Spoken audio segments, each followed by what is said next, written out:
Chair, why don't I call the meeting to order at about just shy of 7:16 on Thursday, March 16th.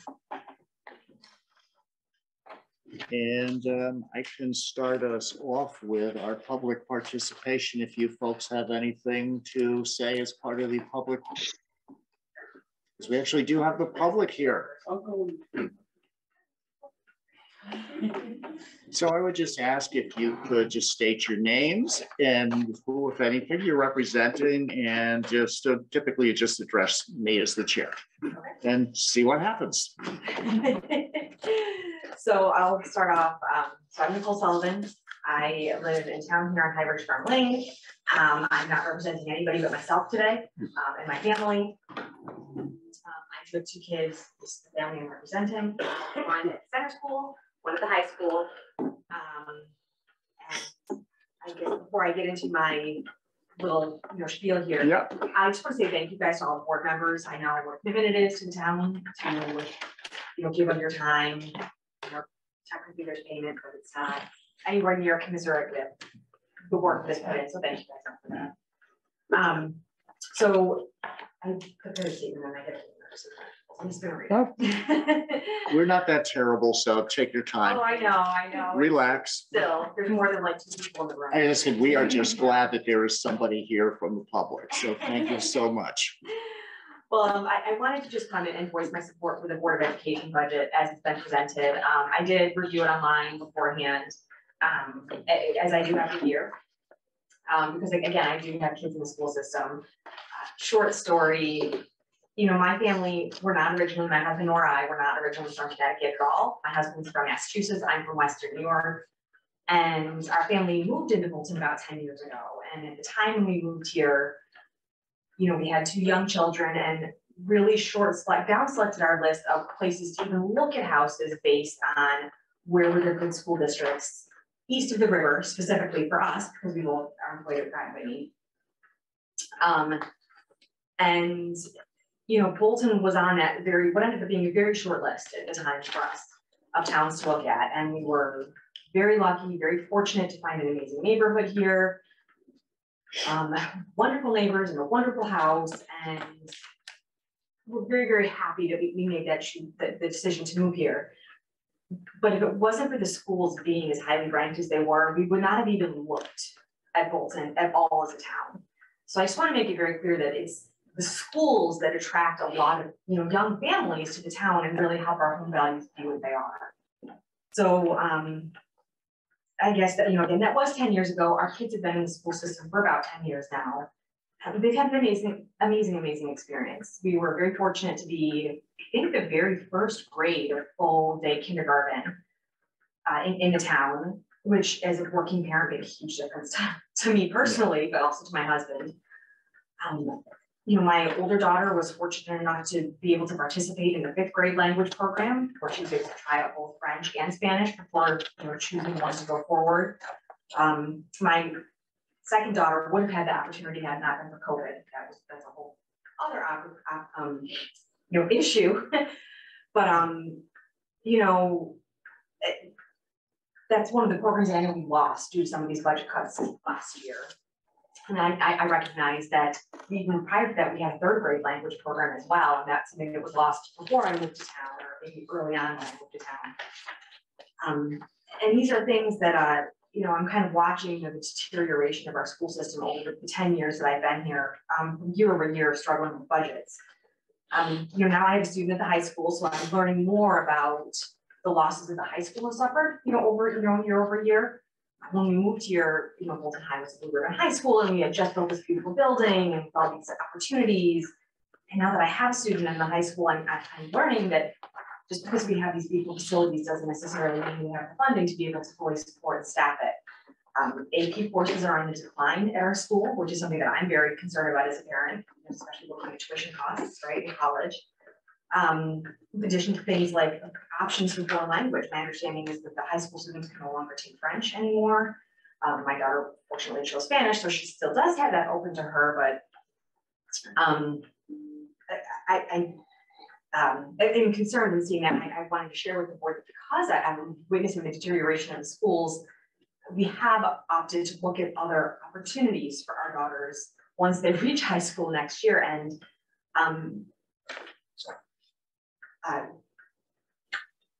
my one that is in high school for next year, my one that will be in high school in 2 years from now.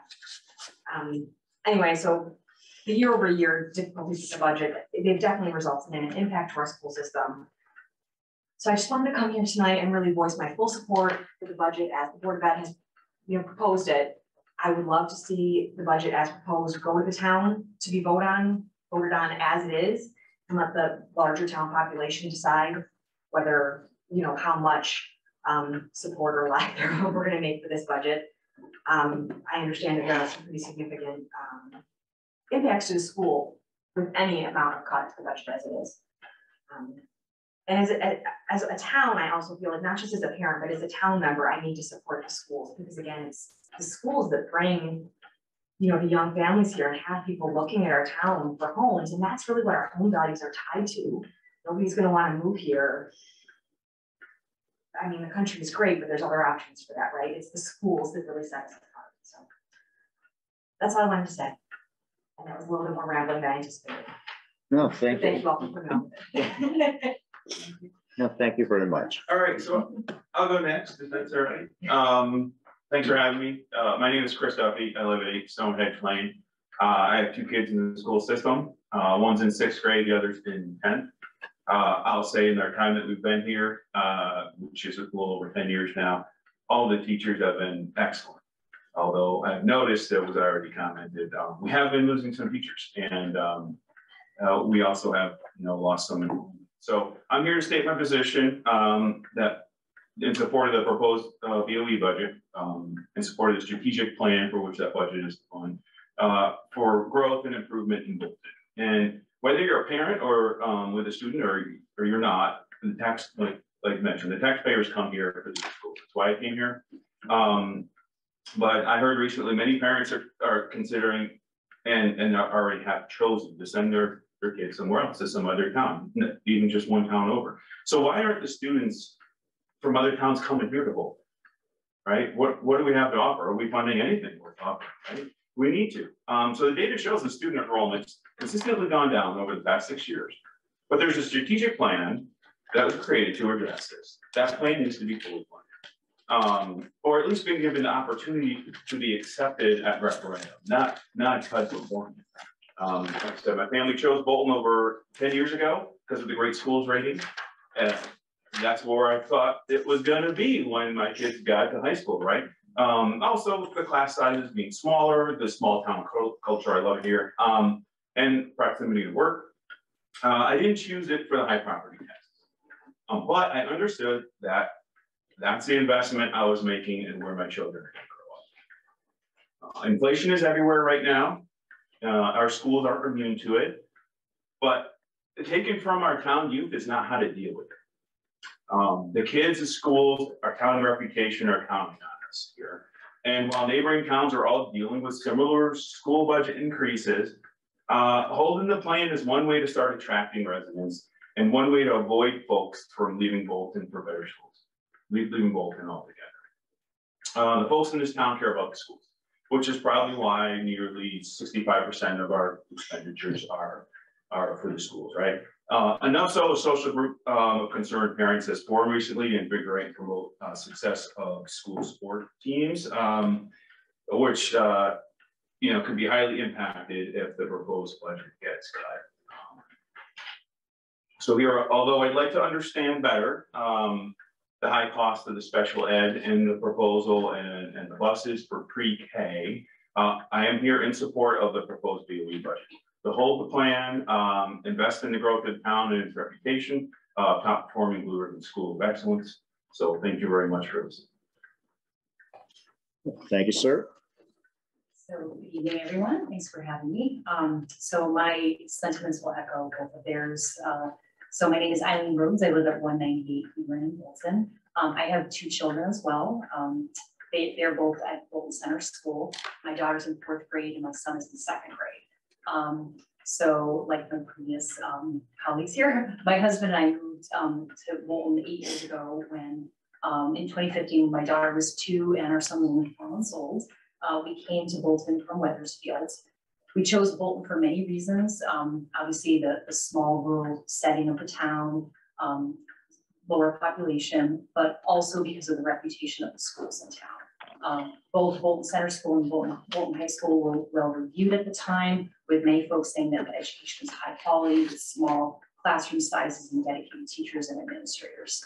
So I'm here tonight sharing my thoughts because I feel our schools have already sustained cuts that risk the quality of the education in town.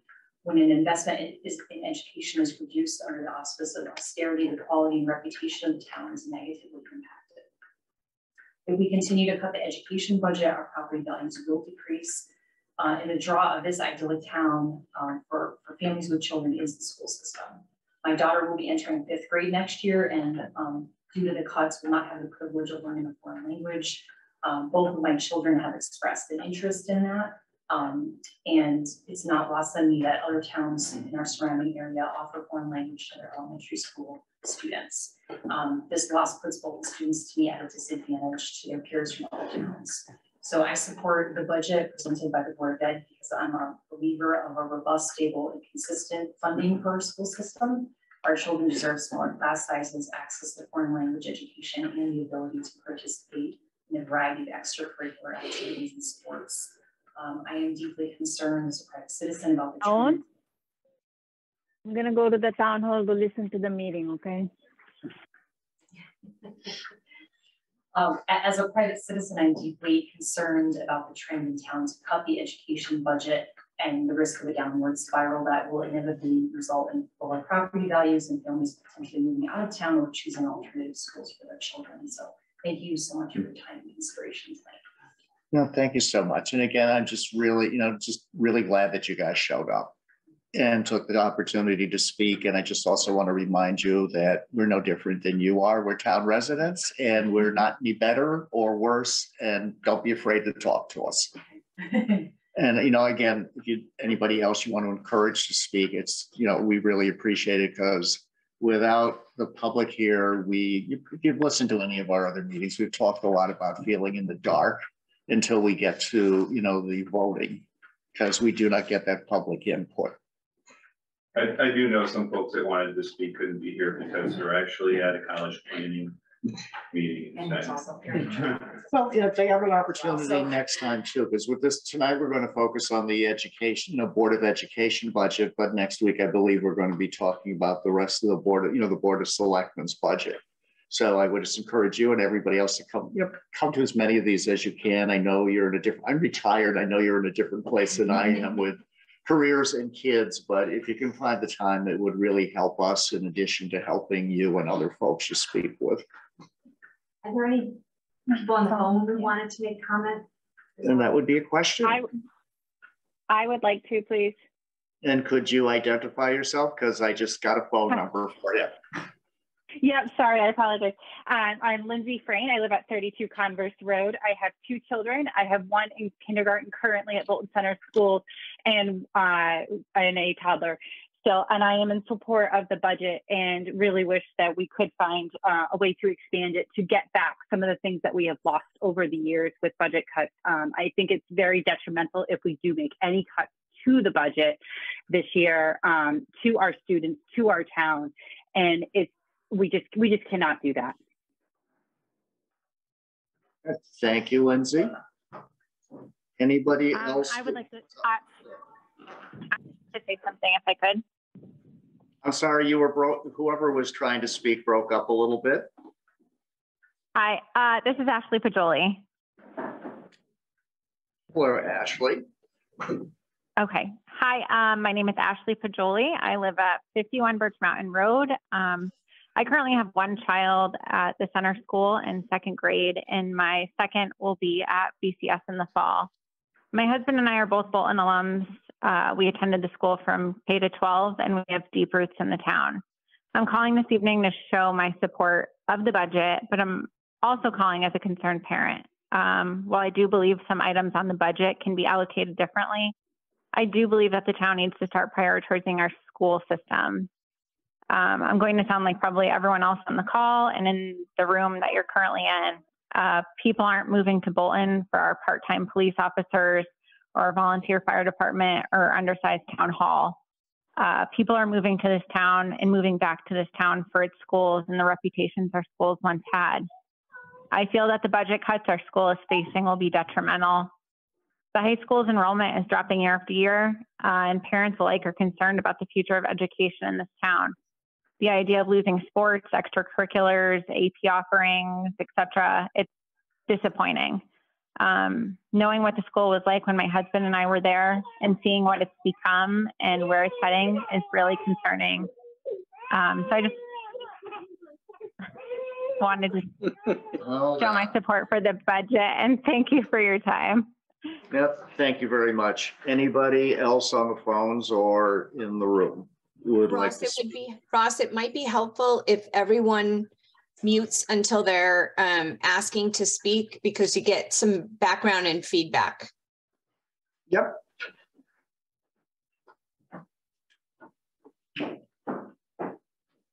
Anybody else wishing to speak? What? Maybe something I want to check.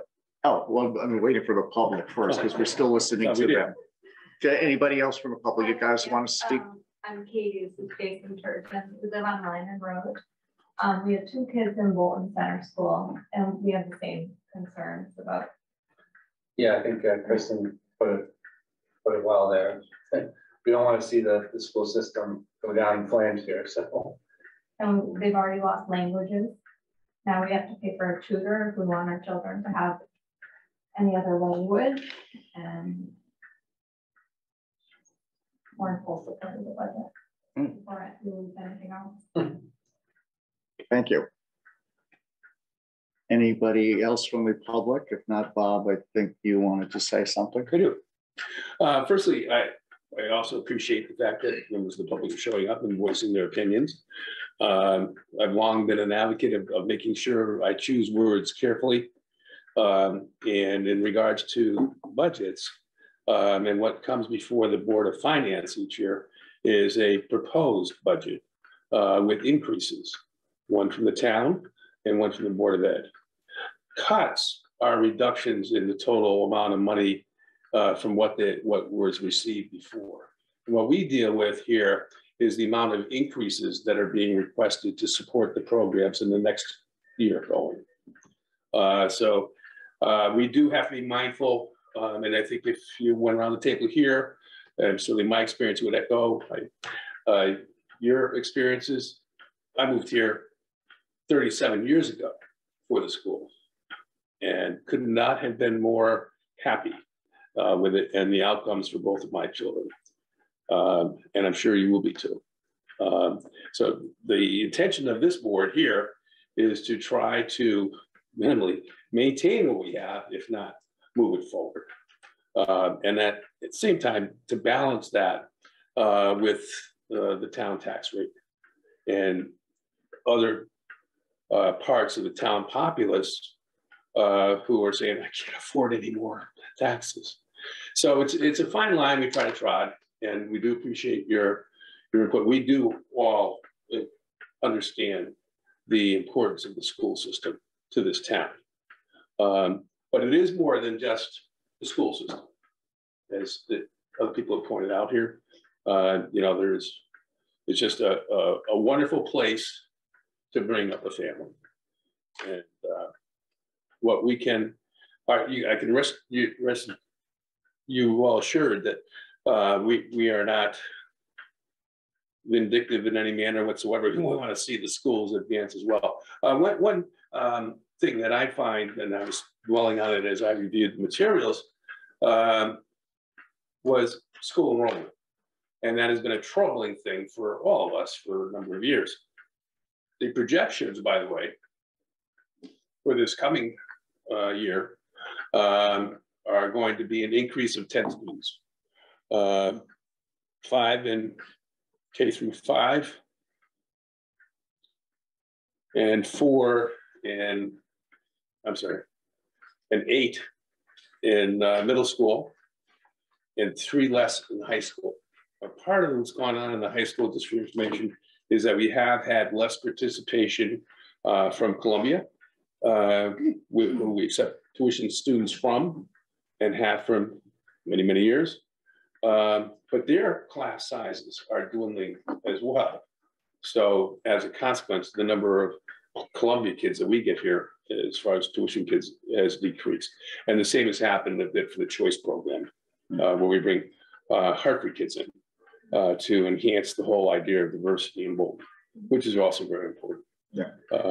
So those factors have, especially the two with Columbia and Hartford, decreases our ability to fund stuff because it's less money we get into the town. So I would just like to just to control the meeting and make sure that everybody gets heard is public participation is the public commenting, and then we get into our own discussions and take into account what the public said. So I would like us to, move along with the agenda. I just see Charlie has his hand raised up. Thank you.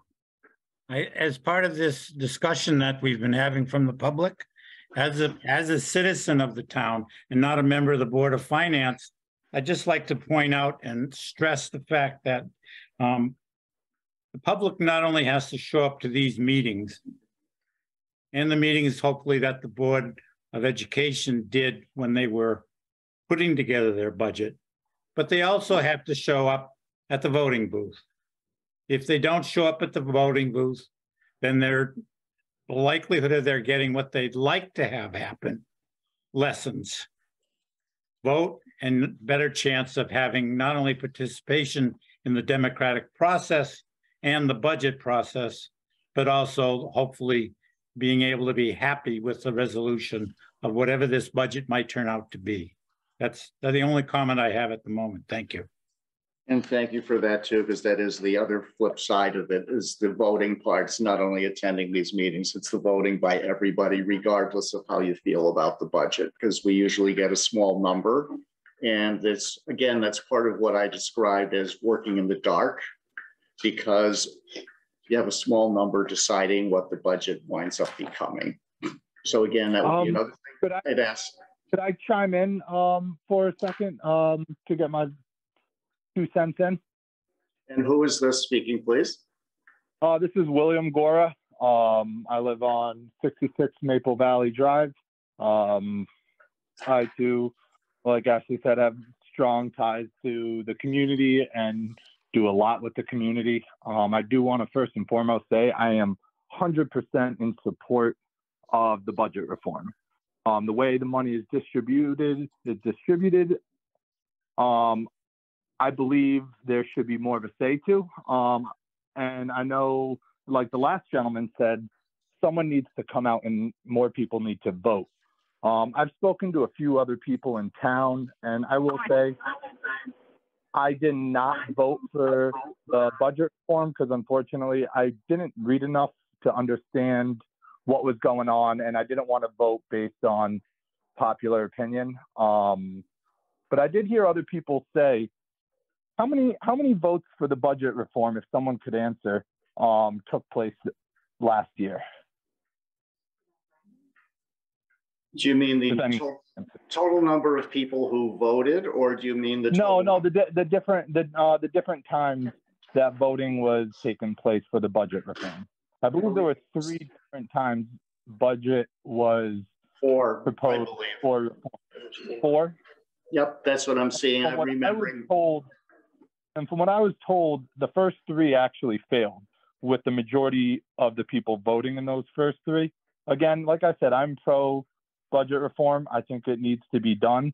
But the consensus with a lot of the people in my circle, at least, was their vote didn't matter, because even though it didn't pass, another vote happened, and another vote happened, and another vote happened with less and less people voting until it finally passed. So people don't feel that their vote or their voice really matters much. And if I'm wrong, please correct me. This is my first meeting I have been on. Again, this is Ross Lally, the chair speaking, and I will just, thank you again for coming, but I will also just say that There were 4 referenda votes last year, and the number of people voting in them each increased every time the vote. And each time they voted, there were a few more people who would vote yes until the final time when the number of yeses outweighed the number of noes. So you could actually have more people come out and hopefully, vote their conscience and get a better representation of the town and get it done in the first vote.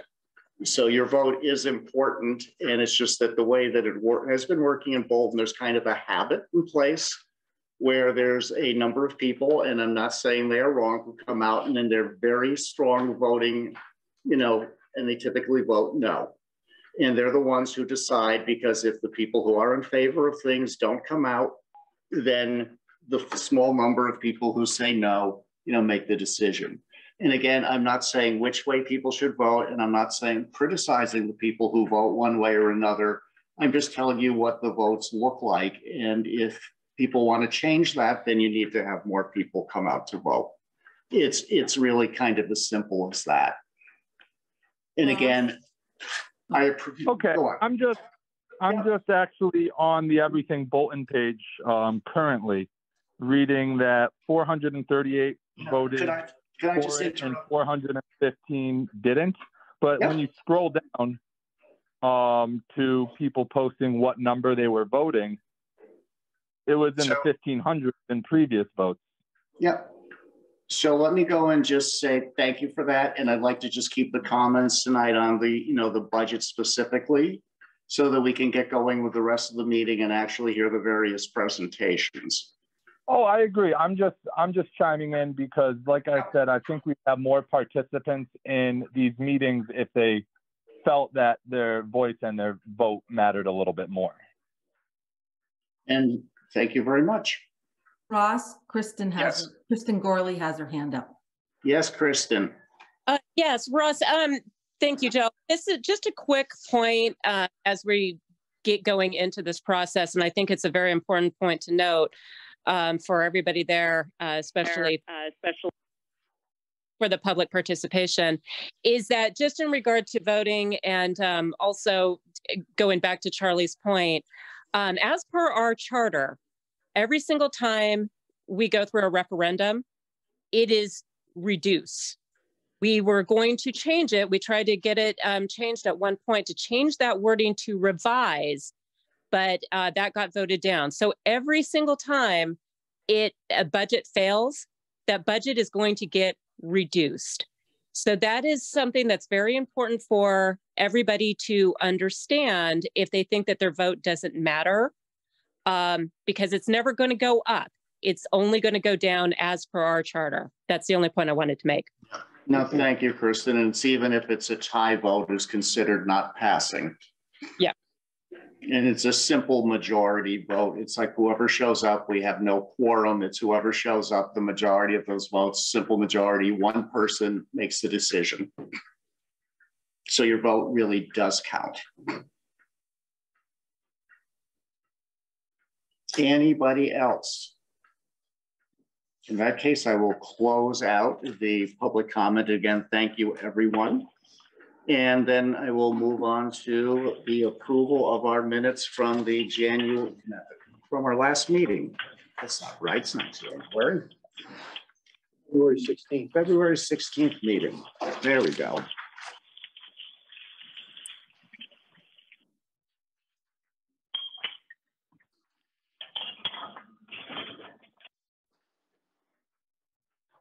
And again, just let me ask folks who are, I'm going to actually just mute everybody and then unmute yourself when you speak, because I think that'll be easier because I'm chasing people making noise.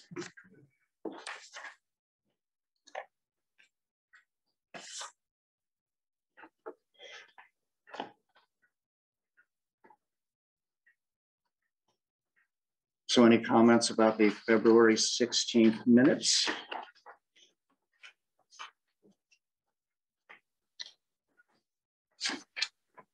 Thank you.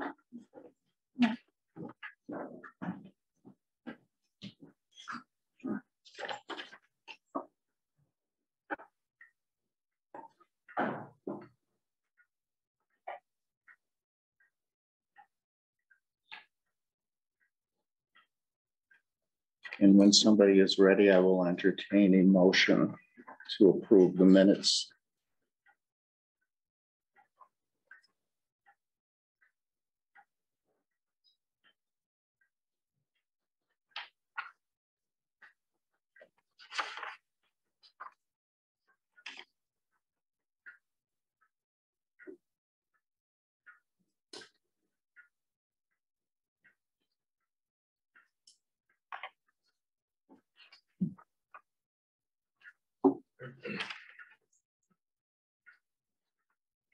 No comments. Do you want to make a motion? I'll make a on motion, yep, to approve minutes. So Ashley has made a motion to approve the minutes as is. Do I have a second? Is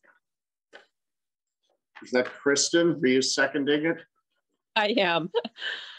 Thank you. I just sort of heard you croak. I wasn't sure. That's how I sound right now. Okay, so I have a motion by Ashley and a second by Kristen to approve the minutes as is. Any further discussion? No. If not, I will just do a roll call vote to make it easier. Ashley? Aye. Aye. Nada? If I wasn't here, is it prudent to abstain or to approve them? Well, if you feel more comfortable abstaining, then I would. Okay, then Mather will do it. We'll get you when we do an abstain. So you're an abstain, and then Bob. You have a couple more. I know, I'm doing the folks here. Right. I wasn't here either, so I should abstain. Okay. So then Charlie. Approved. And then Kristen. Aye. And then Ross, aye. Did I miss anybody? I don't think so. Then we have all those ayes with 2 abstentions then by Mather and Bob. And since that accounts for everybody, no negative votes. Okay, let's move on to the. Excuse me, Ross. Yes. Sorry, this is Ashley doing the minutes. Ashley. How many said aye? 4, actually. 4? Okay. 2, 3, 4. Yep. 402. Thank you.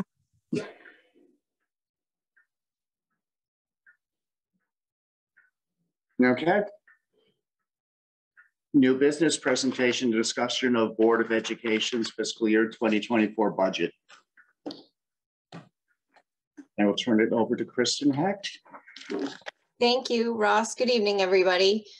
Chair Brunel is on his way. He got held up at work, unfortunately, and now he is stuck in traffic. So he will be with us as soon as he can. And we do have other board members on this evening. I see Vice Chair Sue Pike, Chris Davey, Rhea Klein, and I'm not sure about some of the phone numbers if those are some of our board members as well. So I just want to thank them all for being here tonight. Can everybody see my screen? Yes. Yeah. You're Great. sharing that? Good. Yes, I am. Yes. So thank you. Makes it easier. Yeah, no problem. It's my pleasure to present to you this evening the Board of Education's recommended 2023-2024 budget. I just want to call to everyone's attention about our graphic here in the middle, and that is really the focus of our strategic plan, which is our Bolton Public Schools portrait of a graduate. It is the mission of the Bolton Public Schools to inspire all students to grow as learners, individuals, and citizens.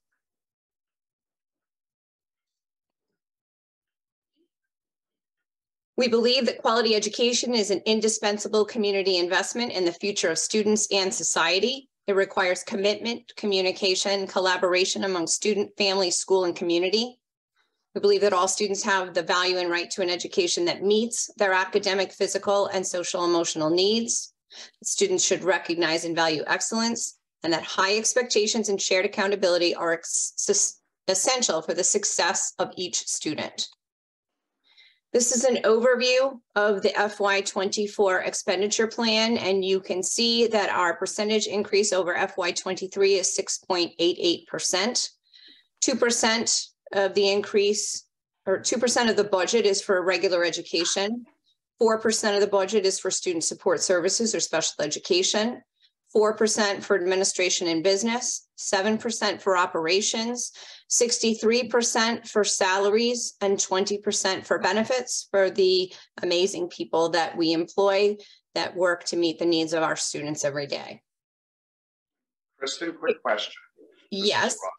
Going back, could you go back to the previous slide? What do you define as regular instruction? Because I'm just trying to understand how that gets called out separately in there. Sure. So in our budget, regular instruction is, social studies, English language arts, math, science. It's all of the materials and things that are needed to provide regular education in every classroom, pre-K to 12 throughout the district. Whereas special education is its own kind of separate bucket, if you will, because depending upon, if we have a student who meets the threshold for excess cost, monies are received from the state once we meet that threshold. So it's kept in its own separate bucket, if you will.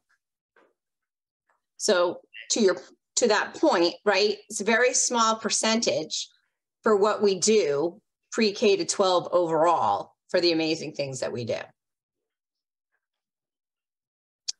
In terms of actual dollar amounts for the distribution of the increase, you see it here.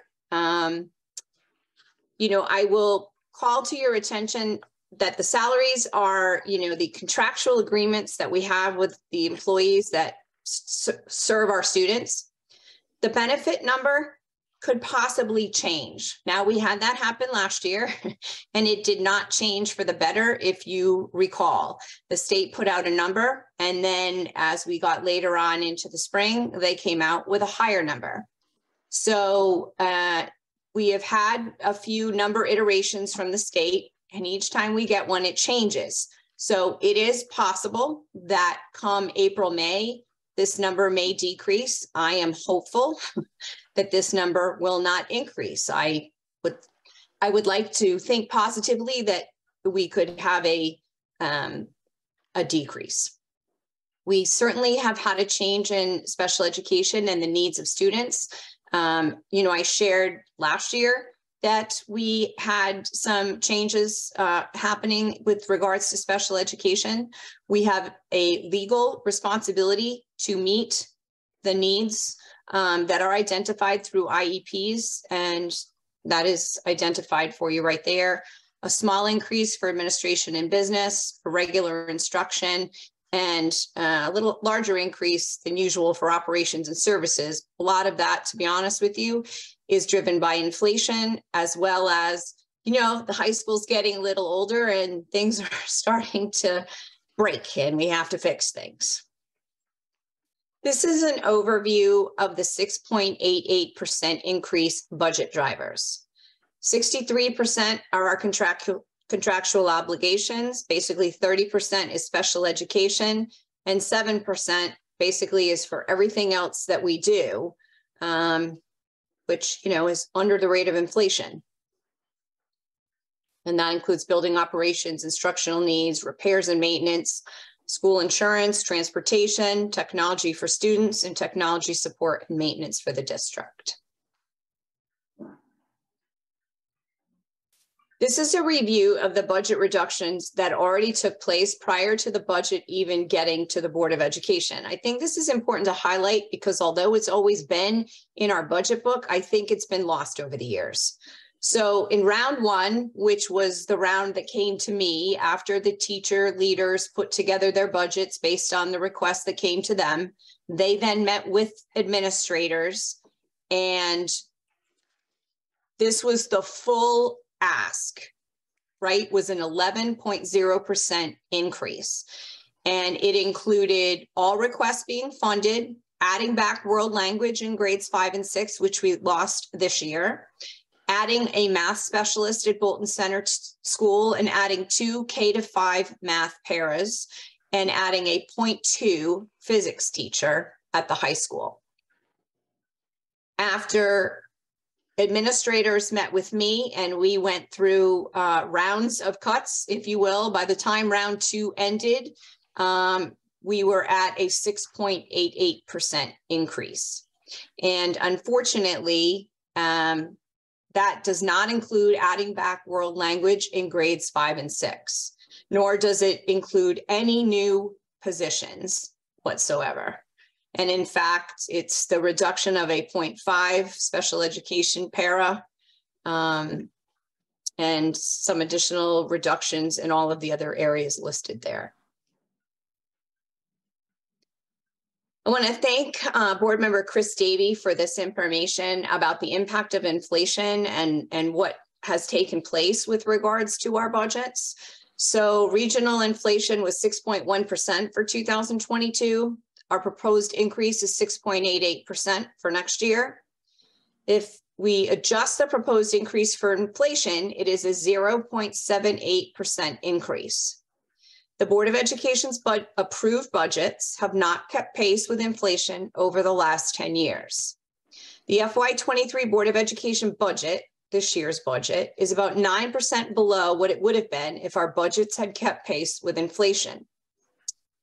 Consumer Price Index inflation calculator identifies that the BOE's FY13 budget of $12.86 million has the same buying power as $16.66 million in December of 2022.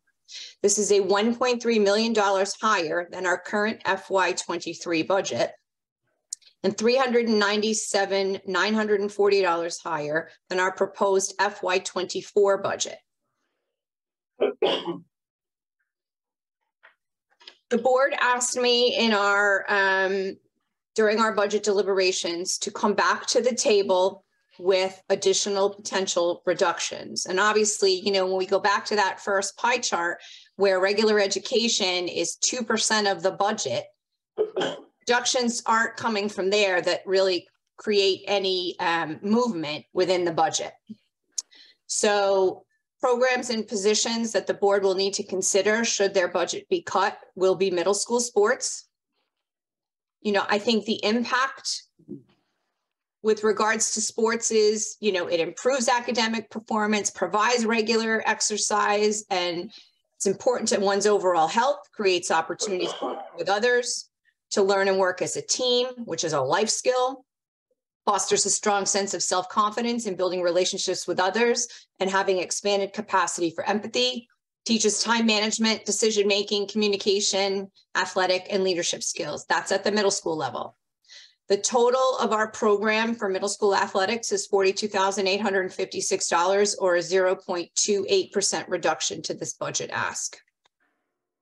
Extracurricular activities at the middle school, again, a lot of the same impacts, but it's about life skill development, social development, leadership development. It improves brain function, concentration, time management, and stamina, and opportunities for our middle schoolers to discover unique personal interests, which can ultimately lead to a future career.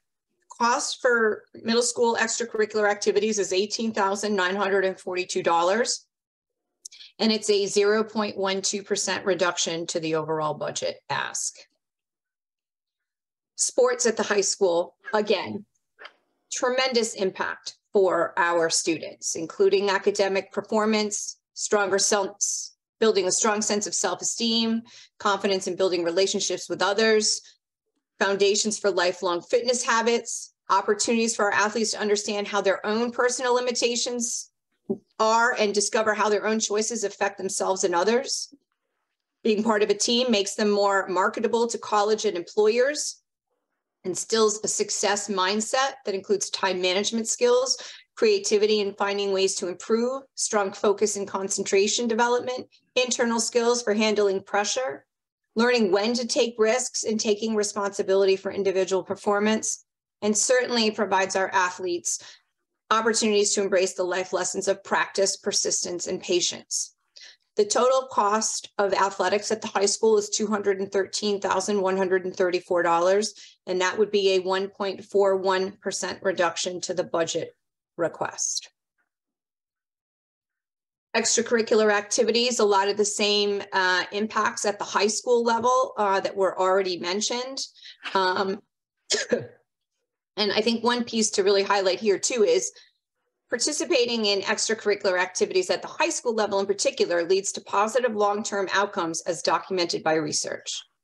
Total costs for after-school activities at the high school are $55,400, and that would be a 0.37% reduction to the Board of Education's requested ask. In addition, our teacher positions. They are elementary positions at BCS. They are potentially eliminating world language in grades 7 and 8 at BCS. Another teacher would increase class sizes at the elementary school. 3 positions at the high school would eliminate class offerings, including AP, ECE, and other classes at the high school. And finally, a last position at Bolton Center School. I want to be clear that this list of all of these potential reductions, in no way, shape, or form do I support, nor does the Board of Education want to be in a position to have to even go here. And they certainly did not support this either, but felt it was important to understand exactly where we are at this point in time. Were there to be a reduction of 7 positions, that's $569,844, or a 3.76% reduction. So the total for all of these things that I've just talked about is $900,176, or a 5.94% reduction to the ask. Kristen, quick question. This is Ross. Going back to the previous slide, please. When you're showing a teacher position and say, let's just pick the first one up there, that says $66,927. Is that salary and benefits? Yes. Okay, I just wanted to make sure. Thank you. You're welcome.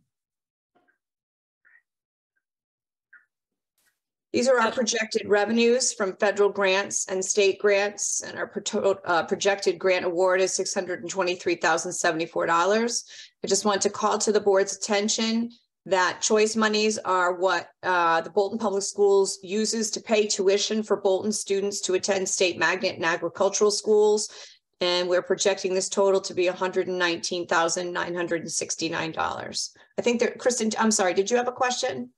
I can't see everybody. I did. I'm sorry. This is going back to the impact because you did call out possible reduction in AP classes and extracurricular activities, as well as eliminating sports in the middle school and the high school.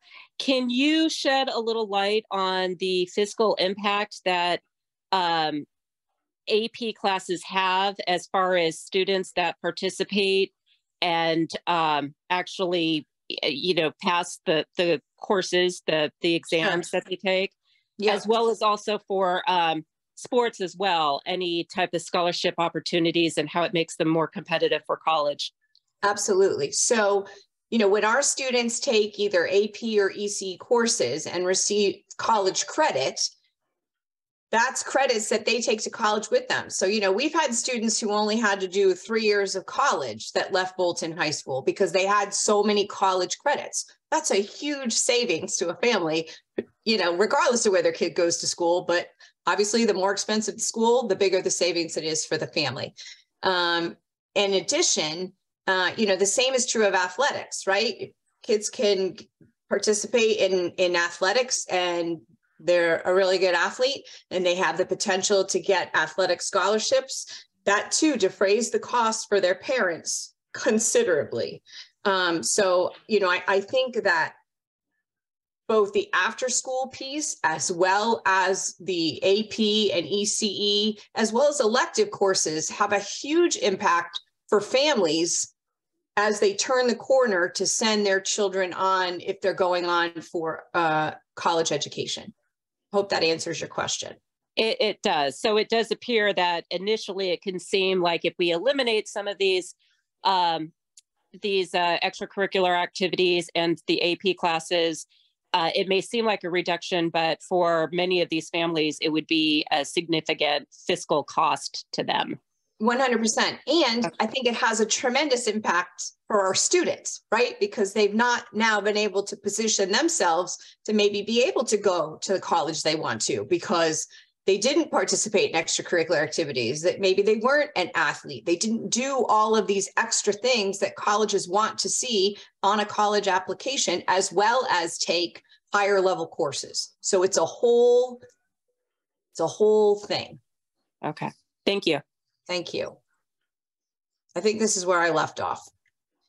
So our capital proposals are for an upgrade to the BCS fire alarm system, to get the second part of the storage building. One portion of that was allotted last year in CAPA. An HVAC assessment at the high school.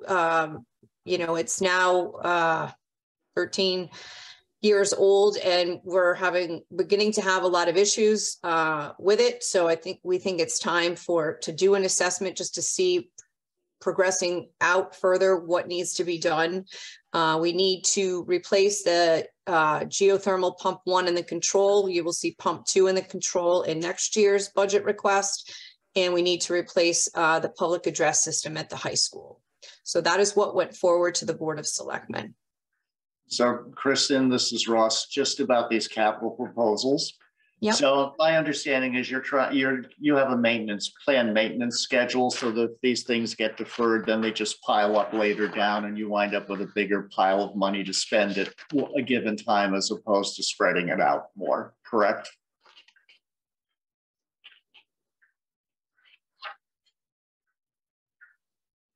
Say that one more time for me, please. No, just what I'm saying is these are all planned maintenance and you have a maintenance schedule. And if you defer any of these, it messes with that schedule. Correct. And instead of spreading it out, you wind up with these being clumped into larger expenditures. I apologize. Yes, that is absolutely accurate. Okay, sorry if I wasn't clear. No, I just don't think it clicked with me. Sorry. Thank you. No, because I just know from when you and I spoke about this, just that you are trying to keep all this stuff on a schedule. And it's like anything that if you get off that schedule, then it piles up later because it doesn't go away. It just gets added in the future. Correct. Charlie, I see your hand up. Yes, thank you. These are all part of the town capital projects that are online. They're not just necessarily located in your budget as part of the overall budget of the town, correct? Correct. Yes, this is not in the Board of Education's budget. I'm making you aware of the requests that we put forward, and then the Board of Selectmen makes determinations from there. So I believe you will see the capital components in their budget next week. And as part of that, during our examination of the budget, and we're suggesting or recommending cuts as required, we may end up, in fact, having to cause some jeopardy perhaps in some of these proposals if we have to do cuts, correct?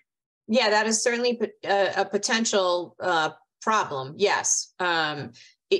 The charter, I believe, is a minimum of 1 mil for capital expenditures. And right, that's for both the Board of Education and the Board of Selectmen's budget. So there's a lot of, I don't want to speak for the Board of Selectmen, but what Ross said previously, I believe is true for the town side as well.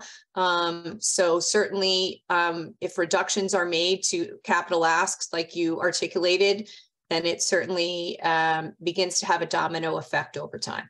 And in this budget proposal, we are looking at maintaining that 1%, I understand, rather than increasing it to a higher percentage.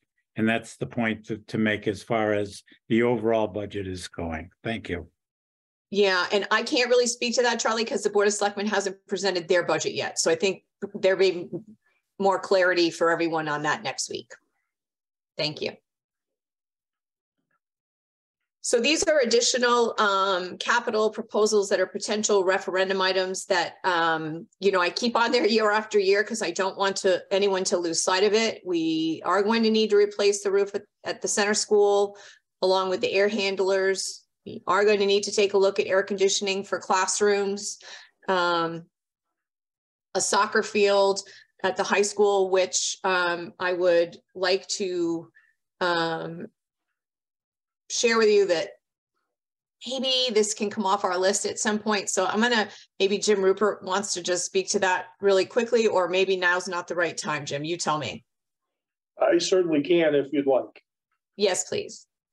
So we are actually working on some grant applications which are due on Sunday. And, we didn't have a lot of time to turn these around based on the notice that we got. They are congressionally directed spending. And we are putting in 4 separate grants. And one of those grants is for the improvements at the soccer field and the installation of a track at the high school. It is our hope that it will get funded through one of those grants. This is one of those things that the school really could use. It would really enhance our sports programs. But there's such a long list, both on the school side and the town side, of things that we need in the capital budget. This is one of those things that keeps getting pushed down the road in lieu of other things that we all determine, have a higher relevance at the time. So it is our desire and hope that this gets funded through one of those grants. We're getting, quite a few support letters, and I thank everybody who has been sending those letters, and Kristen and her team have done a great job advocating for this, because those will be a part of the grant package that I submit on Sunday. But great job, and we're hopeful. We think the congressionally directed spending opportunities will be there again next year. So, we'll save all the work we've done this year. If we don't get it, we'll potentially apply again. So again, Jim, I've got a quick question on. Kristen's got her hand up. Yeah, I have a quick question on that, Jim. So is for the town to participate and support your efforts, you just mentioned letters. Where would we send those? Would we, if somebody wanted to send a letter, would we send it to you? Would we send it to Kristen? How do we go about that? jrupert@boltonct.org. Okay, thank you. And what's the timing? So when would we know? I need it by early Sunday morning, because I will be in the office here submitting those grants on Sunday to give everybody opportunity to get their letters of support in. And then when would we know if we got the grant or not? I haven't figured that piece out yet. It's probably 3 months anyway. Okay. So again, this is Ross, a quick question. Again, this is both to Kristen Hecht and to Jim Rupert. This field would not be just for high school use, would it? Well, after school, during sports season, yes, it would.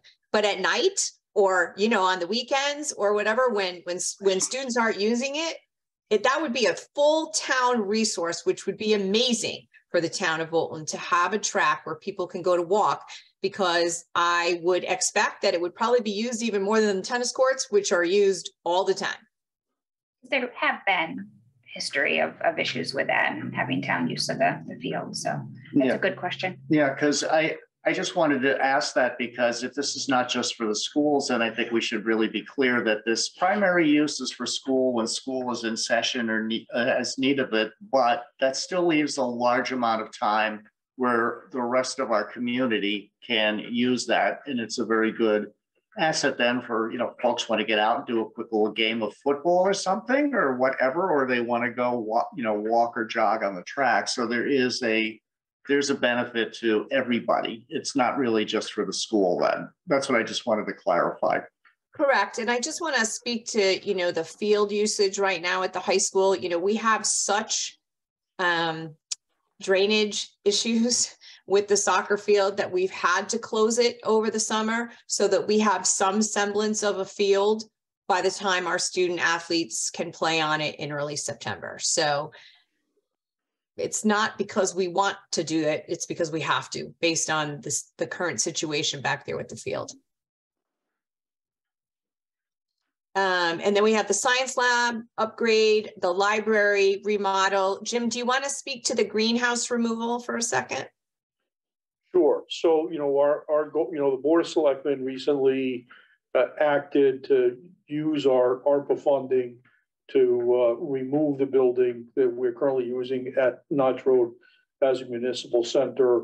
And as part of that, our goal would be to also include the removal of the BCS greenhouse. It only makes sense if we're doing demolition, selective demolition, because a piece of it is going to certainly be selective, that, you know, it's going to save money overall if we can do the BCS greenhouse at the same time. And, you know, it's not just the removal, right? You know, we got to put something back where it came out. So it would be, you know, some reconstruction as well. And at Notch Road, you know, with the tear down at Notch Road, we're going to have an end wall that we have to replace. So it'll be some reconstruction of the end wall at Notch Road at the same time. And sewage and other utilities, correct? Correct. Well, so right now the plan is we're working and we're getting very close to probably signing a contract for a temporary building over there. And as part of the installation of that temporary building, we have to hook up utilities. So our goal is to sever those umbilical cords for water, power, natural gas to that section of the building that's going to be coming down sooner rather than later as part of connecting the temporary building to the utilities.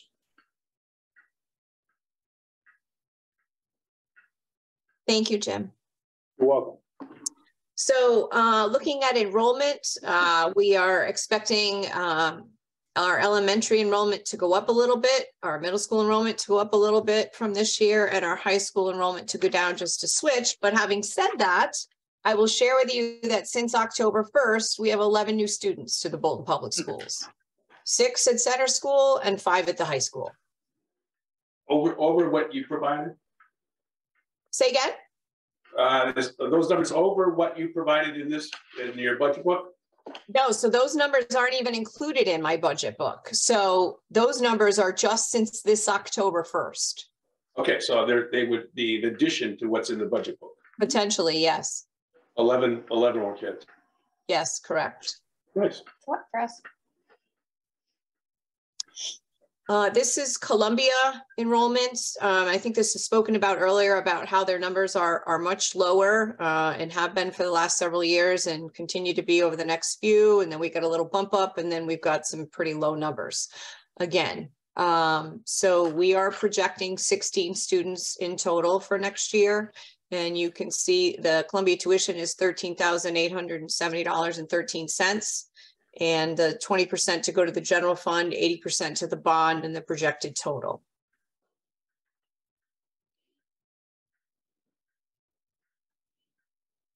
I'd like to highlight our accomplishments for this year with regards to teaching, learning, technology advancements focused on access, student success, and talent development. We continue to focus on providing quality learning experiences to address the needs of the whole child, particularly as we come out of the pandemic. Embedded PD throughout the year on teacher clarity, supporting the development of high quality success criteria that define what success looks like for every learner in our schools. Our BCS STEAM coach supports the delivery of science, technology, engineering, arts, and math, integrating problem-based learning across the elementary curriculum, and that's been a huge success. The ongoing expansion of BHS, UConn, ECE, and AP dual enrollment opportunities. Advancing our technology plan district-wide.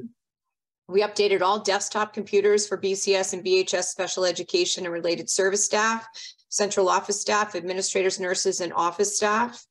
We've updated technology education and music technology labs, added a digital photography camera and a large format printer for career and technical education and art at Bolton High School, and updated the middle school computer lab and added technology for STEM activities at BCS. There's a host of things that really highlight our student engagement and service focus. We've got 53 students who are earning college credit through UConn's ECE partnership. We have 115 students eligible to earn credit in one or more of the 10 AP courses. So far, we've generated 334 college applications. 60 of our seniors were directly admitted to college through Connecticut's automatic admissions program, which is new this year. We offer 22 clubs at the high school. We have 200 plus students involved in clubs at the high school. We have 250 plus students involved in clubs at the center school. We have 295 BHS and 130 BCS student athletes who are coached across all teams. We have 402 students at BCS and 94 at the high school who participate in music ensembles. All students at BCS and 33 students at the high school participated in school art shows. All of our students participate in Sandy Hook's Promise Start with Hello Week. Both schools participated in the CCMC PJ Day for Kids to support children with cancer. We did food drives at both schools. BCS is sponsoring Secure Water for South Sudan project, which helps the children and families by building wells for clean water.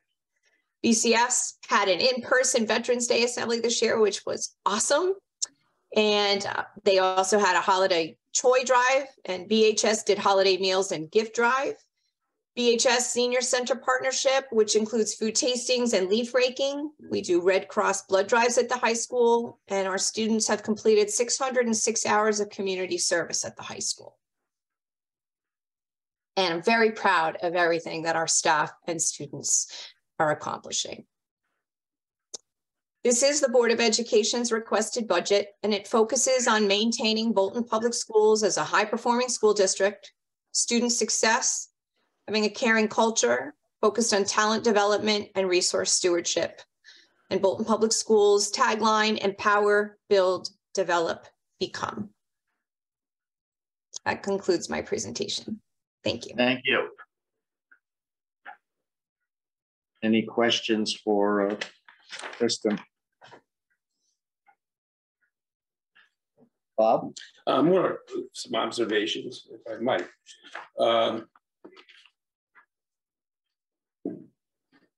One of the things that came up in your presentation just now, Kristen, was the need to replace the pump and something else in regards to the system at the high school. Yeah. And I've just been wondering lately, has there been any type of effectiveness, efficiency type report on that effort? I mean, it was really something very different for this town to do. To try to tap into the geothermal stuff. Yeah, I know that it certainly provided efficiencies, Bob, that's for sure. And on top of that, we have switched out lights to LED efficient lighting, and we have finished paying off that loan as well. So we're running about as efficient as we can, to be honest with you. I think without it, we'd be looking at even higher costs for sure. But like anything, things are starting to break. Me too. Me too. In regards to salaries and wages, one of my favorite topics, as you know. Mm-hmm. And you did touch on the fact that there's been changing numbers coming out of the state, particularly in regards to health insurance. I know in the budget book that we have here, we're looking at a potential of 13.1%, 13.16% increase in benefits. Can you be a bit more specific as to where the state is at this point? And sure. You said there have been some changes. Are they up or down or? There have. Well, so the original information that we got, so let me back up. Prior to going with the state, like when we had Cigna or before that, when we had Anthem, right, we would get a not to exceed number. So we at least had a solid number to budget on, and we knew it could never go higher. The state partnership plan does not operate that way. And, you know, we had the experience when we first went in that our numbers went way down. So they gave us one number and it came in lower than what they gave us. Well, this past year, they gave us a number. And if you recall, I kept sharing with you that number was going to be a couple percentage points higher, which it ended up being last year. And I think you started off around 13, it ended up at 15. Is that correct? Yeah, we ended up at like 14. Yeah. And okay. they told us 12, right? So, or something like that. So this year, they had said, you know, oh yeah, we think it'll be around 12. And Jim and I were like, we didn't have a lot of confidence in that, right? So we thought based on this year's experience, we should budget 14%. Then the next month, after another month's worth of claims came in, they came back to us and they said, okay, well, maybe it's between 10 and 12. Jim and I felt comfortable saying, we're going to stay at 12. Jim, correct? Yes. So in the meantime, then the latest round comes out and it could possibly be lower, like 8 to 10%. But here's the thing. It's not a definite thing until they tell us sometime in April, we hope it's not the 1st of May or the first week of May once they see April's claims. But if claims go up, say this month and next month, that 8 to 10% number could be back up to 12. So it's potential, I'll just speak for the board's budget. It's potentially, hopefully possible that we may have some savings there. I don't know that. So while you're seeing 13%, that's because we budgeted it to 12%. And we have individuals who have indicated that currently they don't take insurance, but now they're going to take family insurance, or they're going to add insurance for next year. So that 12% goes up even higher. How long is that contract for with the state? So it's year by year. Well, that's not totally true. So when we first, this is year 2. And when we first entered into it, it was a 3-year commitment. And if we come out before the 3 years, we pay a penalty. So that's part of the issue, is it would end up costing us money to even more to come out this year. Having said that, in addition, if we were to be our own little group again, our claims history is such that we would be looking at a number somewhere between 25 and 30% of an increase. And the reason for that is because we're so small. So I was just going to say, so we're part of a larger risk pool with the state then, which correct keeps the fluctuations a little bit lower. But it's based on count. It's based on the county. So they actually don't group us as a whole state. Each county actually gets its individual rating. Okay, it's still a way bigger pool than we would be otherwise. Correct. And it's much less expensive than we would.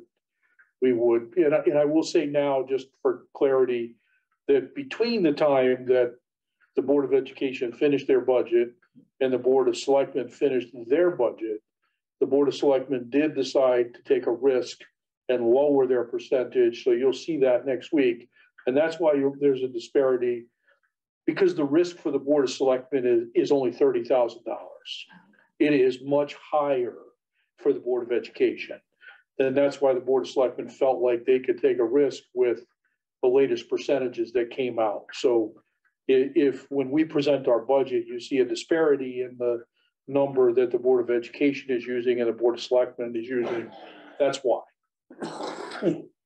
You know, and we may be able to be in a different place come mid to end of April, right? If we get some concrete information for me to be able to say to you, you know, comfortably, we can reduce that number by X.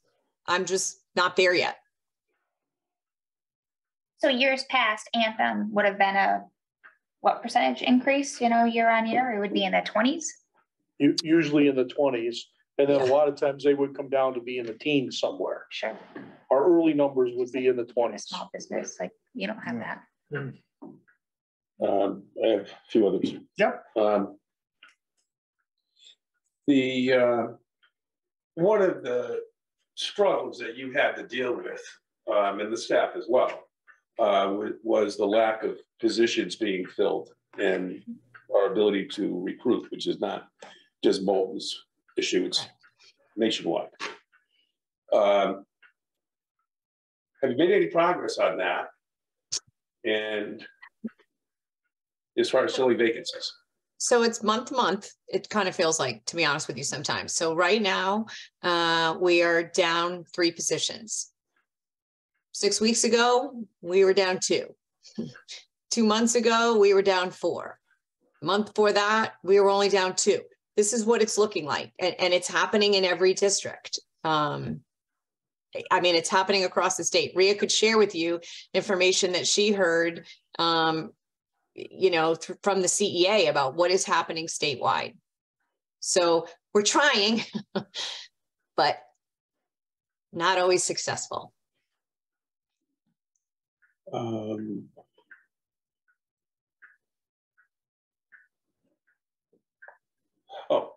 I'm sorry, no, the major question I have is actually for the town side, so. Okay, thank you. Thank you. Mather, any questions? right now. Charlie, anybody else? Kristen? Nope. Okay. Thank you very much. I guess we can then move on to the elected official and town staff reports. Thank you, everybody. Thank you. Oh, by the way, you could pass on congratulations to the girls' high school basketball team. And Triple C winners. And both our teams, boys and girls, made it to the second round of the state tournament. So our student athletes, they did an awesome job. I thought the girls won. Class F. Girls won and Triple C. They were knocked out in second round play, and our boys, unfortunately, both teams lost a heartbreaker down to the buzzer in second round play. But they had a great season, both the boys and the girls basketball teams. Yes, big comeback by the boys to get there. Yeah, perfect. 100%. They did great.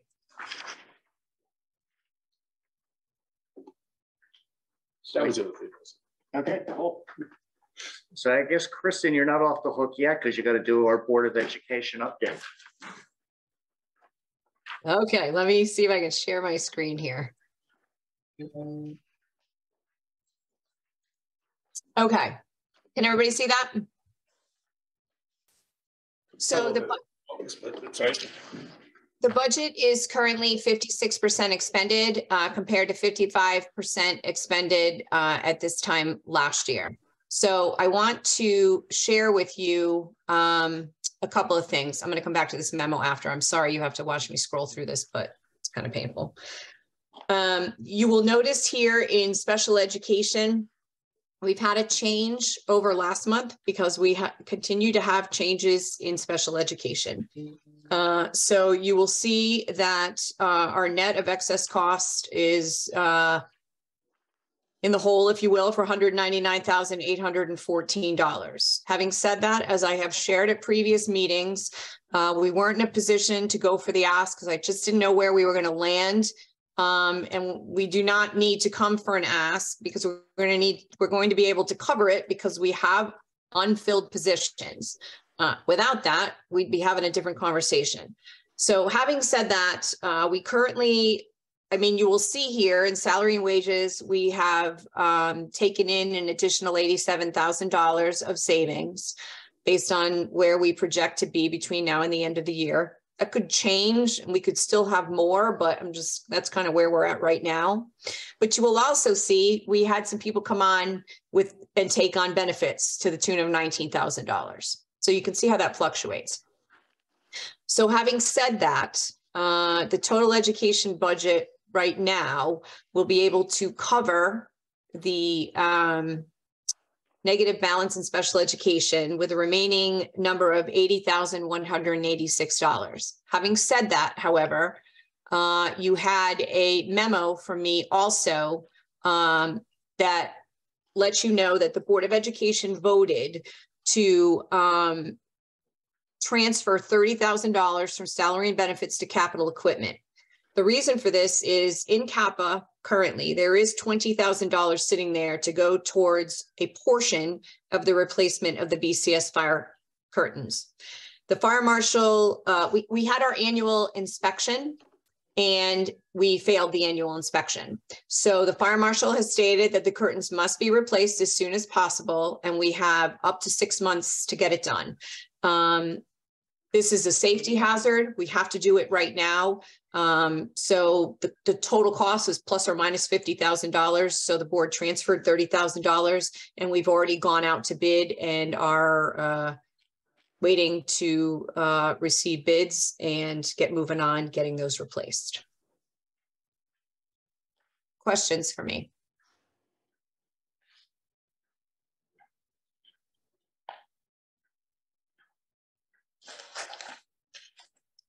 I am not seeing any questions in the room or online. Okay, thank you. Yes, we can then move on to the Board of Selectmen's report. So these are the same reports that we've been looking at for some time. The tax collector's revenue report. Jill, would you be, excuse me, Jill, would you be able to share those on the screen? Sure, give me 1 second. In case anybody from outside is listening. Yeah, sure.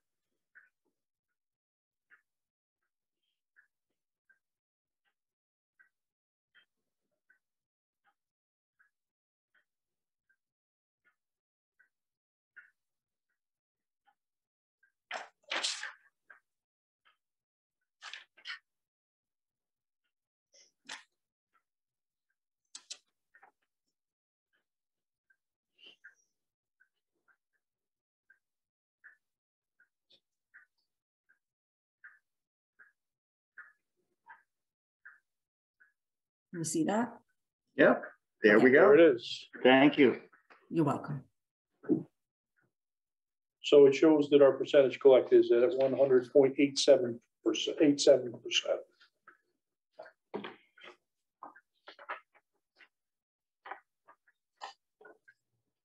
Any questions on that one? So it's actually down from last year? A little bit, yes. That is accurate.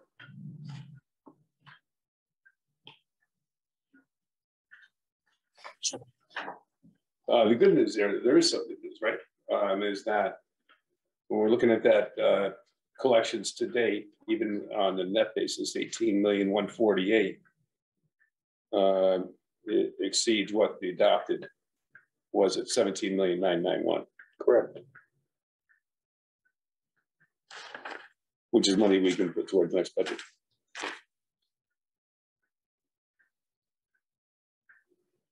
Any other questions or comments? I am not seeing any from here or all right online. And then, so the next one I have is the revised revenue statement as of February 28th, 2023.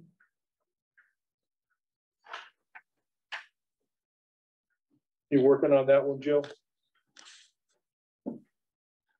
You're muted, Jill.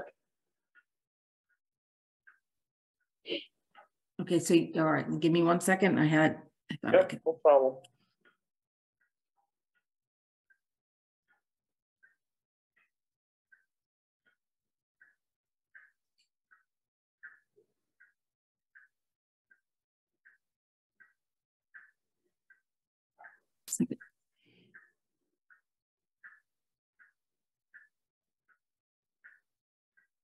You see it now?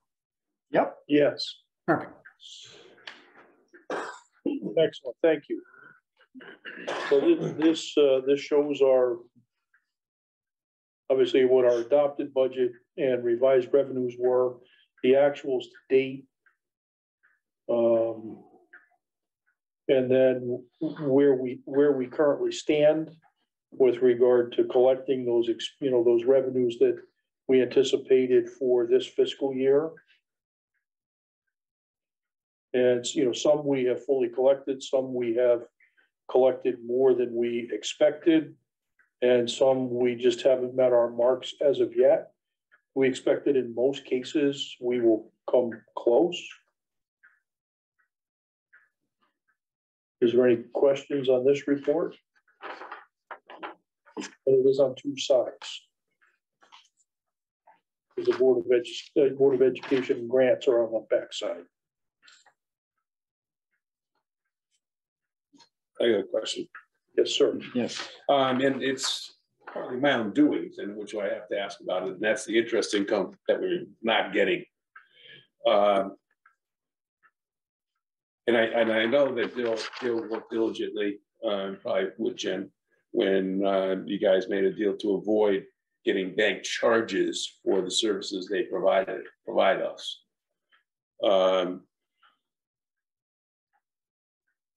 Still seems to me that given the way that the interest rates have moved, that we should be getting a bit more participation in that. So my question is, going forward, is this a long-term contract between us and the bank? short-term contract that maybe could possibly be renegotiated in more of a partnership basis? And I know there's very few alternatives. Are there any other alternatives? So I will say that I'm not intimately familiar with that contract. It was adopted before I stepped into the administrative role. Yeah, I saw you once a little bit, so that's fine. Yeah, that's okay. I don't know if Jill knows the answer to the question on the length of the contract and if there's opportunities to look at renegotiation. There isn't a link to it, no. But it's not something you can just change overnight. It's a long process to change banks. And it's not something that just happens. But there's no contract that can't end tomorrow, if you will. Yeah, I don't think he's suggesting that we necessarily. No, I understand that. But no. Or maybe just make have a sit down. Yeah. There's no link to how long it is. Yeah. So I don't know if there's something that maybe you can put in your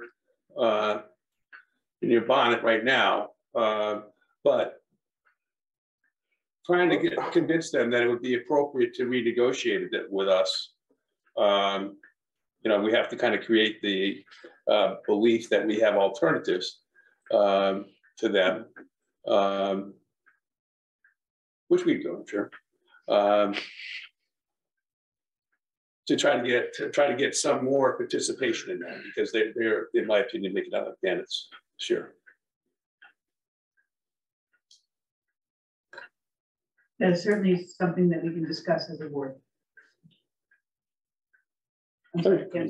Yeah, worthwhile and pursue it as a partnership deal. When you said as a board, you mean the Board of Selectmen or which board? The Board of Selectmen could talk about it. Okay. About reaching out to the bank. You have a hand up. Charlie Dana's missed. No, Charlie. Thank you. I wanted to discuss any uptick in the building in the communities.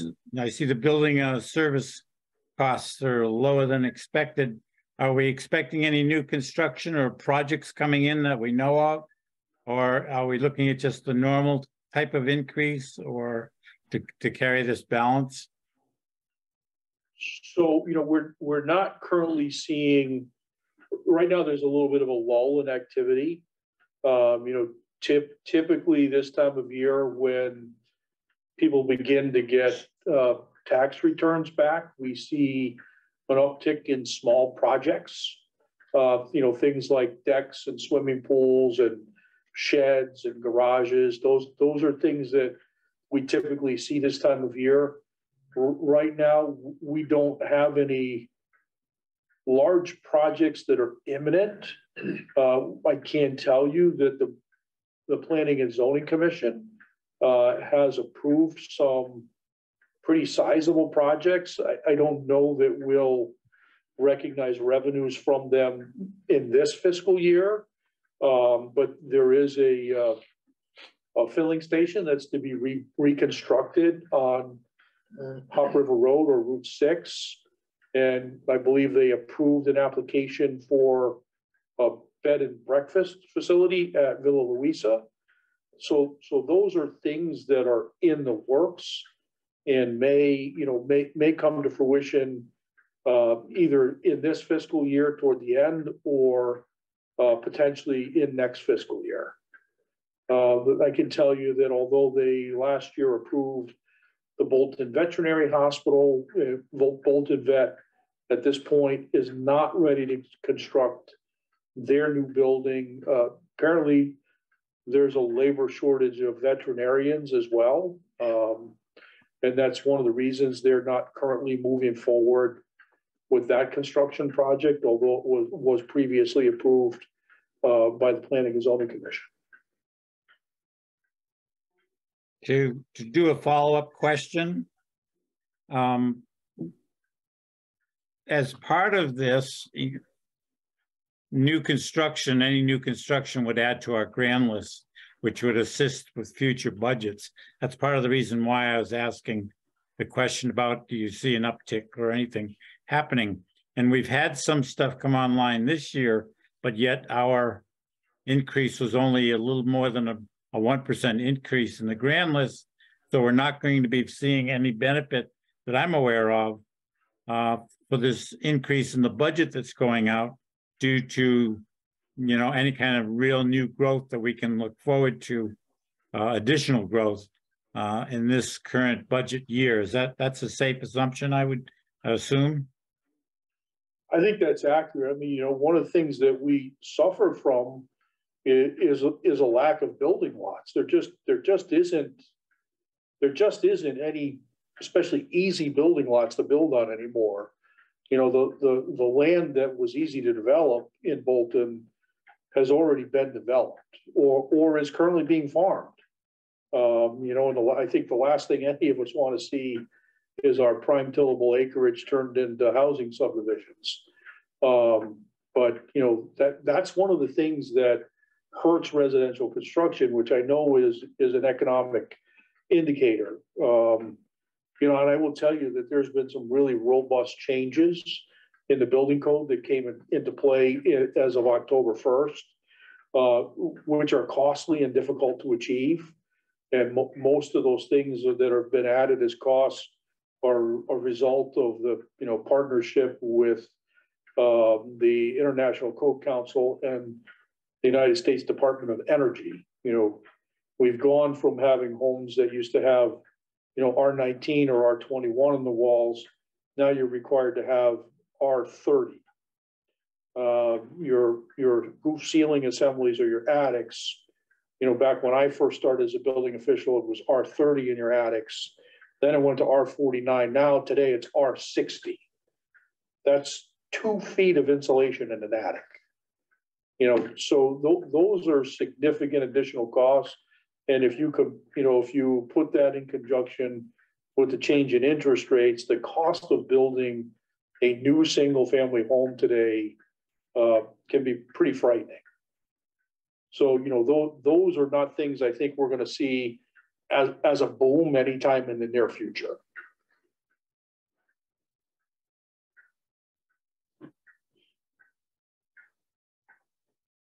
Yes, sir. Just to follow up on Charlie's question or area of interest here with the grand list. You know, the 1.34% increase in the grand list is that's not so bad given what we've seen lately. But is that the grand list that supports the upcoming budget, or is it for the next one after that? And I guess it's a question. I'm not sure if I know the answer to that question. It's an odd deal. Yeah. And that increase, if I might, does affect the budget that we're dealing with. Okay. The 1.34. Yes. Correct. And the worst part about that though, Bob, is the fact is that a big portion of that is motor vehicles, and our motor vehicle has a cap. Right. Okay. And does anybody know offhand what it was last year? What? What the increase in the grand list was? No. I can look quick and see if I can find it. Give me 1 second. Well, if you could, that'd be great. I'm curious.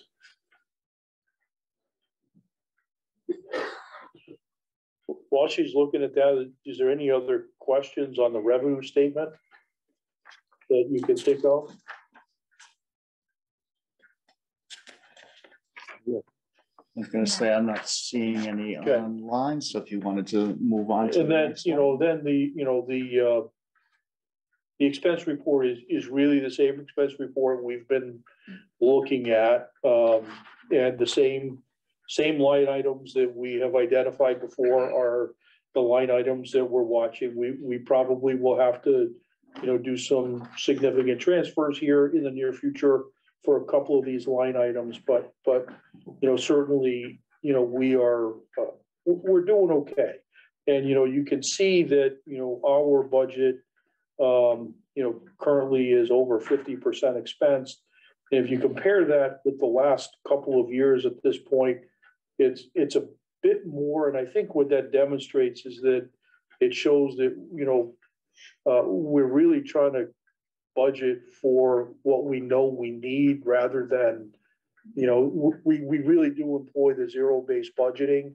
and we try to build a budget from zero and bring that gap, tighter and tighter every year, which of course, becomes a double-edged sword, because if we spend everything that we budget, then you don't have money that, as seed money for the following fiscal year, which makes the increase in taxes higher. So, but we are working, and you'll see when you look at our budget next week that there are areas that have gone up in our budget, and there are areas that we've been able to reduce our budget based on the patterns that we see.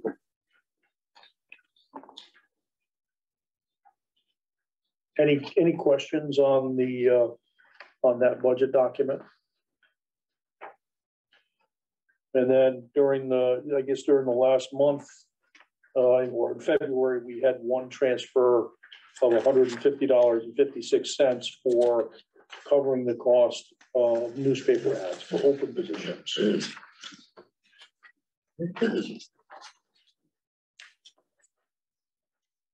I do have that information. So last year's increase from the prior year's grand list was 2.7. Okay. But the increase that we see right now is before adjustments. I don't have the final figure with adjustments yet. I could go lower. Yeah, right. It could go either way, yes. Thank you for finding that. But, you're welcome. Thank you. Any other questions for staff? Well, I was going to say, since we do have other under there, I was going to just say, Pam, with our discussion that we had about the tour of the town facilities. I'd like to invite anyone on the Board of Finance or Board of Education who would like to tour the town buildings, from basements to other hidey holes that we can find. We'll be doing that a week from tomorrow. At what time? 9:30 and starting at Herrick Park. So I would encourage folks on the board to please be there. That includes schools too? No. Oh. This is town. School made that opportunity available a while back, I think. And if you're interested. Happy to make the opportunity available to anybody who would like to come and have a tour. So I would say then, if you wanted, Mather, get in touch with Kristen Hector and anybody else. And I had a very informative couple of tours of our schools with her. And I would ask you guys to do the same if you have the time. Yeah, sure. Absolutely. Happy to take anybody around. Just give me a call, Mather, or reach out via email. Thanks. Yep, sure.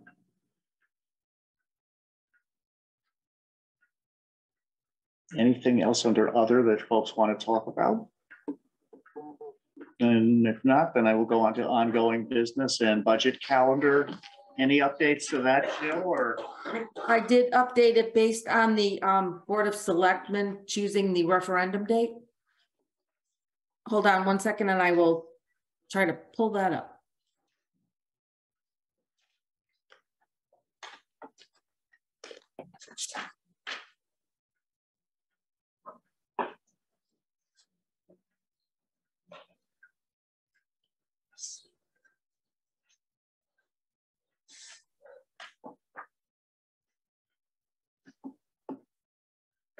Okay, so the changes will be at the bottom here. The referendum date will be the 23rd, and then work backwards. So that's May 23rd. Question. Question from Charlie. Isn't that a little bit later than what it's been scheduled for in the past? I mean, I'm looking at it and saying, if it's not in place by a certain date, are we going to have enough time to run a couple of referendums if we need them? The selectmen have approved dates for, is it 3 or 4 referendums, Jim? I think it's 4.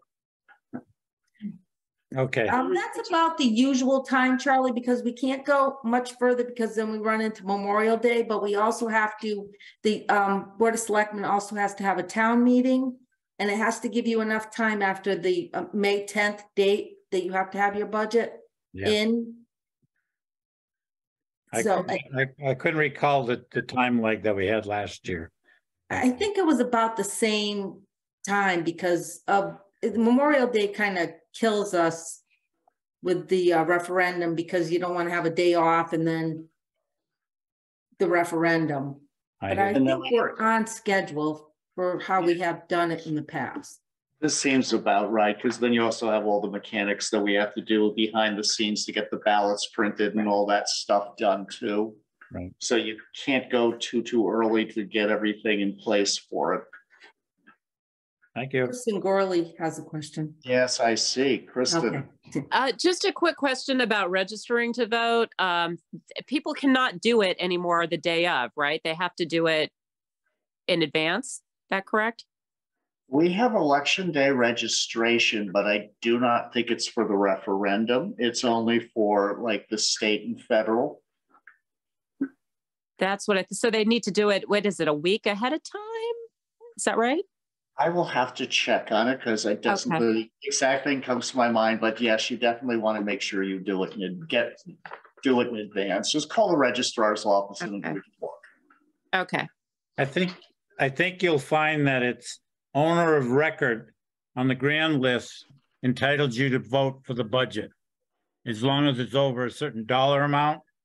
So that even if you live out of town, if you own real estate in town, you can vote on the budget because you have the assessments as being charged against that budget. So I don't know that you have to necessarily prove that you are a voter in the community. You have to prove that you are an owner that's being taxed in town. Okay. And we do need to have you though on the voting rules again, just to make sure that you don't vote more than once and that you're not getting people who are dead voting and all that other good stuff too. Right. So it's a combination of both your being a property owner of record last year, for the previous October, as well as being an elector. And to your point, Charlie, if you are out of town and you're not an elector in town, you just have to provide proof that you have property in town as of October of the previous year. And then we write you down on a list to make sure that you're not voting more than once.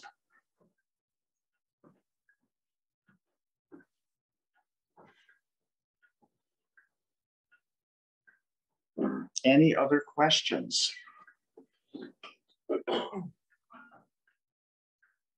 So I think that, let me go look at our agenda here. Public communication. Yes, it's public communication. Thank you, sir.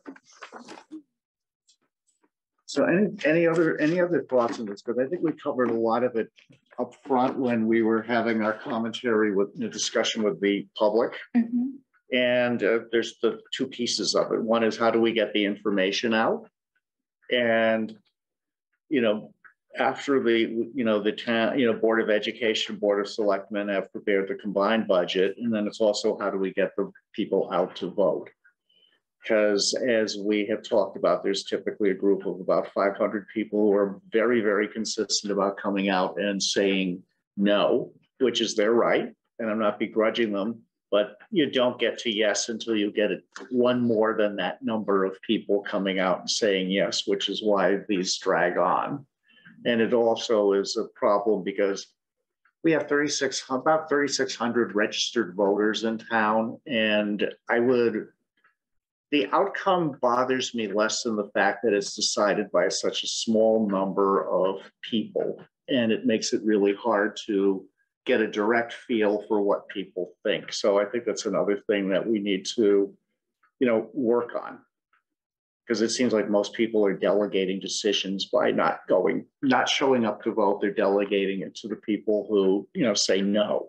And I mean, that's an assumption that we make, but we don't really know. So I started a slide and I keep adding thoughts. Yep. Then I delete it and then I add some more thoughts. So I do have something going that I could maybe share with a group, but. You ready to share now or? Not right now. Okay. Can I share it via email or no?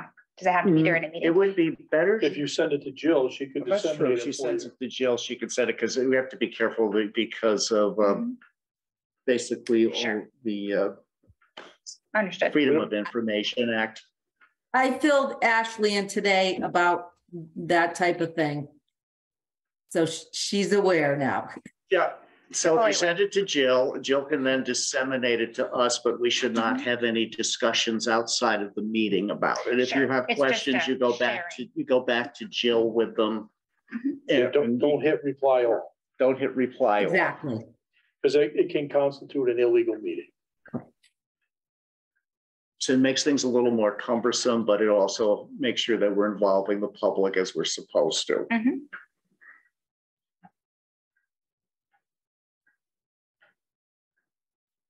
Anything else then? Because I think that it's getting to the point where we need to start doing stuff fairly soon to do our outreach, whether it's community voice channel, whether it's through the papers, whether it's through some other things we've, and again, for folks out there in our public, if you have any ideas to get out to people more, because we've thought about, say, coffee houses over at the senior center. Anybody's welcome to come in, have a cup of coffee, discuss it with, Board of Education, Board of Selectmen reps. Just, get an informational setting about what goes into the budget and all that. So there's any thoughts that you folks have, please, you can address them to us at the Board of Finance, for any ideas you have getting the vote out, in addition to asking other people just to get out and vote or come to these meetings. And I'd ask you guys to also, if you can, to come to the town's presentation so you can see what the balancing act that, we need to do on the board.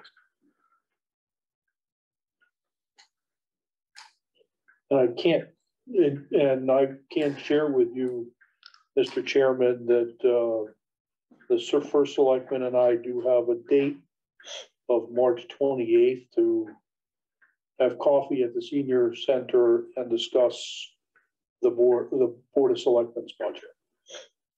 Cool. That's at 10 a.m.